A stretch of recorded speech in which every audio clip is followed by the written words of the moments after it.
Nadie te contó este secreto. Y cuando lo descubras, entenderás por qué cada Navidad mueve millones gracias a un solo libro. Antes de que existieran los parques temáticos, las películas récord y los estantes llenos de mercancía, hubo una mujer sola, sentada en un departamento frío, escribiendo una historia que nadie quería publicar. Esa mujer era J.K. Rowling, y el libro que estaba creando no solo cambiaría su vida, sino que transformaría la Navidad en una máquina eterna de dinero, magia y nostalgia. Pero lo que casi nadie sabe es que este imperio navideño estuvo a punto de no existir jamás. Todo comienza en un invierno oscuro, literalmente oscuro. Rowling vivía con calefacción intermitente, escribía con abrigos puestos y calculaba cada moneda. No era famosa, no era rica, era una madre soltera, rechazada por editoriales acumulando cartaos y no estamos interesados. Y mientras afuera la gente celebraba, ella luchaba por sobrevivir. En ese momento nadie imaginaba que esa mujer estaba creando el núcleo emocional que hoy domina cada diciembre, un mundo donde la magia vuelve cuando más se necesita. La Navidad no fue un plan de marketing, fue una consecuencia. El primer manuscrito de Harry Potter fue rechazado tantas veces que cualquier otra persona habría renunciado. Pero Rowling insistió y cuando finalmente se publicó ocurrió algo extraño. El libro empezó a venderse mejor en invierno, no por casualidad, porque hablaba de refugio, de pertenencia, de una familia encontrada. Hogwarts no era solo una escuela, era un hogar al que todos querían regresar, especialmente en Navidad. Las primeras señales fueron sutiles. Lectores que compraban el libro como regalo, padres que lo leían con sus hijos durante las fiestas, librerías que notaban picos de venta cada diciembre. Rowling entendió algo antes que nadie.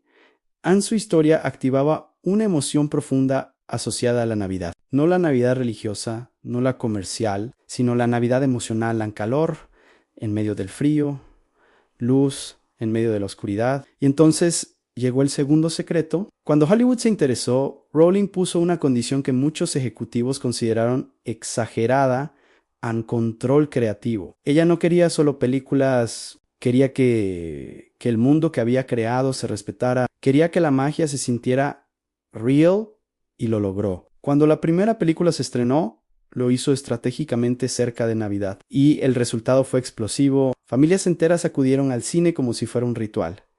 El libro ya no era solo una lectura, era una tradición. Desde ese momento, cada diciembre se convirtió en una reactivación automática del imperio, ventas que regresaban, películas que se reemitían, ediciones especiales, bandas sonoras que sonaban en centros comerciales. Rowling no creó una historia para Navidad, creó una historia que la Navidad adoptó, y cuando eso ocurre, el éxito deja de ser temporal. Se vuelve cíclico en eterno. Pero aquí está lo más inquietante en Rowling: nunca planeó el imperio. Planeó sobrevivir. El dinero vino después. La Navidad vino después. El fenómeno vino después. Y eso es precisamente lo que hace que funcione, porque no nació del cálculo, sino de la necesidad, de la desesperación, de una mujer que escribió para no rendirse mientras el mundo celebra hoy con libros envueltos, películas en maratón y regalos con símbolos mágicos. Pocos recuerdan que todo esto estuvo a punto de no existir, que una sola decisión editorial, un solo rechazo más, habría borrado este universo completo de la historia. Y esto es solo el comienzo, porque en la siguiente parte revelaremos cómo Rowling convirtió esa emoción navideña en una estructura económica perfecta, una que genera millones incluso cuando ella no escribe una sola palabra nueva. Nadie veía la tormenta que se estaba formando mientras el mundo celebraba la magia en las páginas. Detrás del telón, J.K. Rowling comenzaba a mover piezas que pocos entendían. No se trataba solo de libros vendidos ni de lectores emocionados. Se trataba de algo mucho más grande. Cada diciembre, sin que el público lo notara, Harry Potter dejaba de ser una historia y se convertía en un ritual global. Las editoriales lo sabían, las tiendas lo sentían, pero casi nadie lo decía en voz alta. La Navidad ya no era solo luces y villancicos, también era Hogwarts. Los libros se regalaban como si fueran amuletos. Las portadas se apilaban en vitrinas estratégicamente iluminadas, y los padres repetían la misma escena, en todo el mundo en envolver un ejemplar como si fuera el objeto más valioso bajo el árbol. Rowling entendió algo que muchos genios del entretenimiento tardan décadas en comprender. La Navidad no es una fecha, es una emoción recurrente, una máquina de nostalgia que se activa todos los años, y ella logró incrustar su universo dentro de esa máquina.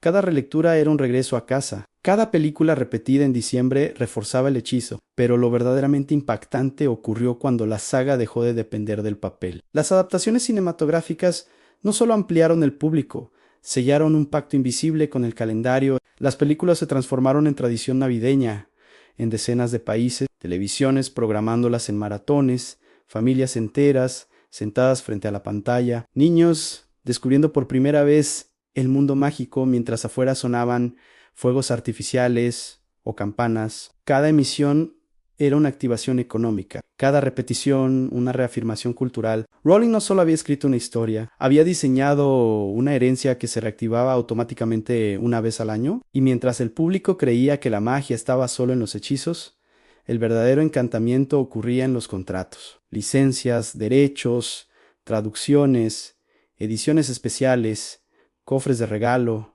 colecciones navideñas exclusivas. Todo giraba en torno a una idea central. Harry Potter debía sentirse como parte de la Navidad misma, no como un producto que se compra, sino como una experiencia que se espera. Los parques temáticos aparecieron después como la confirmación de que el universo ya no cabía en los libros. Familias enteras viajaban durante las fiestas para caminar por calles nevadas artificiales, beber cerveza de mantequilla y sentir que estaban dentro del relato. Y cada diciembre esas entradas se agotaban. El imperio crecía sin necesidad de nuevos libros. Esa era la genialidad silenciosa en Rowling. Había construido una historia que no envejecía, porque cada generación llegaba justo a tiempo para descubrirla como si fuera nueva. Pero hubo un momento clave que casi nadie recuerda. Un instante donde todo pudo haberse roto. Demandas, críticas, debates públicos, intentos de separar la obra de su autora. Durante un tiempo, muchos apostaron a que el hechizo navideño se rompería, que el público abandonaría la tradición, que el imperio se derrumbaría. Y sin embargo, ocurrió lo contrario. Cada Navidad, las ventas volvían a subir, los libros regresaban a las listas de los más vendidos, las películas lideraban audiencias. El mundo parecía decir algo inquietante. La historia ya no pertenecía solo a su creadora, pertenecía al ritual colectivo. Eso consolidó algo aterradoramente poderoso. Harry Potter se había convertido en un fenómeno autónomo, capaz de sobrevivir a polémicas, al tiempo y al cambio de generaciones. Rowling, consciente de ello, se retiró estratégicamente del centro del escenario, dejando que la maquinaria siguiera funcionando. No necesitaba aparecer, no necesitaba justificar. El imperio navideño ya estaba en marcha. Y mientras millones celebraban sin saberlo, cada diciembre activaba una cadena económica que cruzaba fronteras, idiomas y culturas. Pero lo más inquietante aún no había sido revelado, porque detrás de esa aparente magia espontánea existía una estructura precisa, casi matemática, diseñada para que la Navidad y Harry Potter jamás pudieran separarse, y esa estructura se revelaría por completo cuando el mundo descubriera cuánto dinero generaba realmente esa nostalgia anual. Nadie vio venir el punto de quiebre, porque ocurrió en silencio, lejos de las cámaras y del brillo navideño que más tarde envolvería al mundo entero. Mientras millones asociaban a J.K. Rowling con una simple historia infantil, ella estaba construyendo algo mucho más grande, un universo diseñado para no apagarse jamás. El secreto no estaba solo en la magia, sino en el tiempo. Rowling entendió algo que pocos escritores comprenden. La Navidad no es una fecha, es un estado emocional colectivo. Y fue allí donde Harry Potter dejó de ser un libro para convertirse en un ritual. Cada diciembre, las ventas se disparaban como si el mundo entero necesitara regresar a Hogwarts para sentirse a salvo. No era casualidad, nada lo era. Las editoriales empezaron a notar un patrón inquietante. Cada nuevo lanzamiento cercano a Navidad rompía récords. Incluso cuando el mercado estaba saturado, los lectores no compraban solo un libro, compraban pertenencia, compraban nostalgia anticipada, compraban la promesa de que pasara lo que pasara afuera, siempre habría un lugar cálido al que volver. Y ese lugar tenía nombre, tenía reglas, tenía símbolos, bufandas, varitas, cartas, trenes, castillos. Rowling había creado una religión moderna sin dioses visibles, pero con millones de fieles. Mientras tanto, detrás del telón, algo aún más grande se estaba gestando. Los contratos a los derechos. Las decisiones que no salen en entrevistas. Rowling, aconsejada por abogados que entendían el poder de largo plazo, protegió su obra como si supiera que estaba sentada sobre una mina de oro eterno. Rechazó acuerdos rápidos. Dijo no a millones inmediatos. Apostó por el control creativo cuando otros habrían vendido su alma por una adaptación apresurada. Esa paciencia fue clave. Cuando las películas llegaron no eran simples filmes, eran eventos navideños globales, familias enteras acudían al cine como si fuera una tradición sagrada. Los estrenos se convirtieron en citas anuales obligatorias, y con cada película el libro original volvía a venderse a una y otra vez, como si se reencarnara, como si nunca pudiera morir. Pero lo más inquietante ocurrió cuando la saga terminó. Lejos de apagarse, el fenómeno creció. Parques temáticos, obras de teatro, ediciones especiales, ilustradas, de lujo, todo diseñado para activarse especialmente en diciembre. Rowling había logrado lo imposible en convertir una historia cerrada en un motor perpetuo. Cada Navidad, nuevos lectores, cada Navidad viejos lectores regresando, cada Navidad una caja registradora sonando en algún lugar del mundo. Y entonces llegó la revelación que pocos se atreven a decir en voz alta. Harry Potter no fue solo un éxito literario, fue una arquitectura emocional, un diseño milimétrico que se sincronizó con el calendario más poderoso del planeta. Mientras otros autores luchaban por mantenerse relevantes, Rowling observaba cómo su obra se renovaba sola, impulsada por la nostalgia, el frío, las luces, el deseo de creer en algo más grande. Incluso quienes decían haber superado la saga, volvían porque la Navidad los empujaba, porque el mundo real se volvía demasiado pesado, porque Hogwarts ofrecía refugio, y en ese refugio Rowling reinaba sin necesidad de aparecer. Cada año, sin escribir una sola línea nueva, su imperio crecía en silencioso, imparable, pero aún faltaba la pieza final, la más polémica, en la que dividiría a los fans, la que demostraría que el imperio no dependía del cariño, sino de la permanencia, porque lo que vino después no fue magia, fue poder. Y en la parte 4, ese secreto finalmente saldrá a la luz. Y entonces ocurre el giro final, el que casi nadie conecta cuando habla de J.K. Rowling y la Navidad. No es solo que sus libros se vendan más en diciembre. No es solo que las películas se retransmitan una y otra vez como un ritual moderno. Es que Rowling, quizás sin proponérselo al inicio, creó algo que funciona exactamente como la Navidad misma, en una experiencia cíclica, emocional y heredable. Cada año, millones de personas regresan al mismo mundo, a los mismos personajes, a las mismas frases, como si buscaran refugio en un recuerdo que nunca envejece. Eso es lo que convierte una obra en imperio. Harry Potter no es un libro, es una tradición. Y las tradiciones, cuando se instalan en la cultura, ya no necesitan publicidad, solo tiempo. Mientras otros autores celebran ventas aisladas, Rowling vio cómo su universo se expandía incluso cuando ella guardaba silencio. Ediciones especiales con portadas doradas, cofres navideños,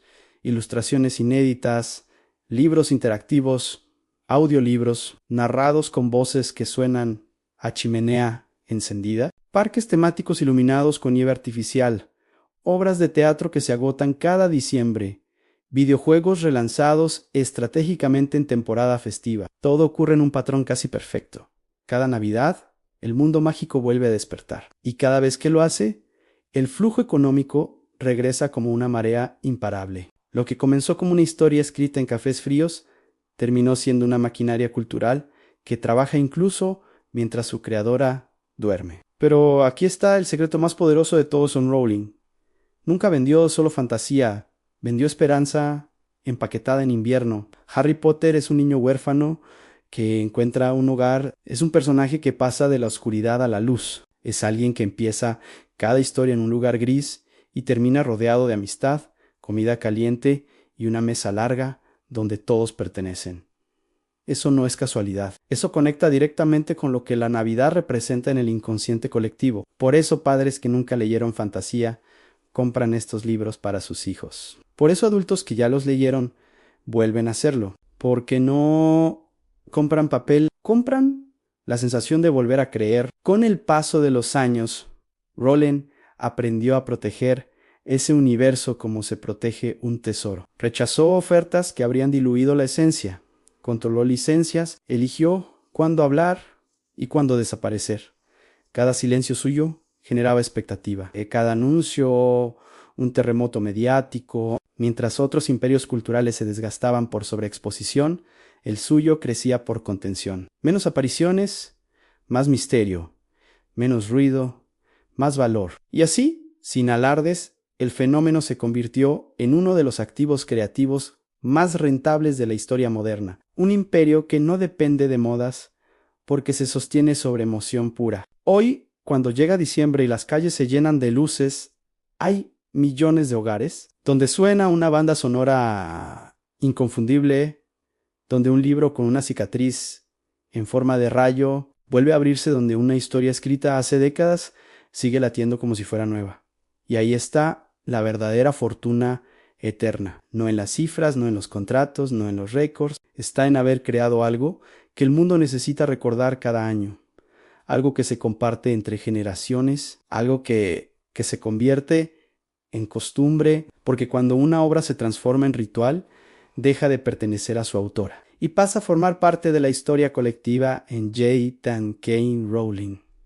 No solo escribió un libro, escribió una Navidad alternativa, un refugio, un hogar invisible al que millones regresan cuando el año se enfría y el mundo parece más duro. Y por eso, mientras existan inviernos, mientras exista nostalgia, mientras alguien necesite creer que incluso desde la nada se puede crear magia, ese imperio no caerá, porque fue construido con lo único que realmente no se agota en historias que hacen sentir.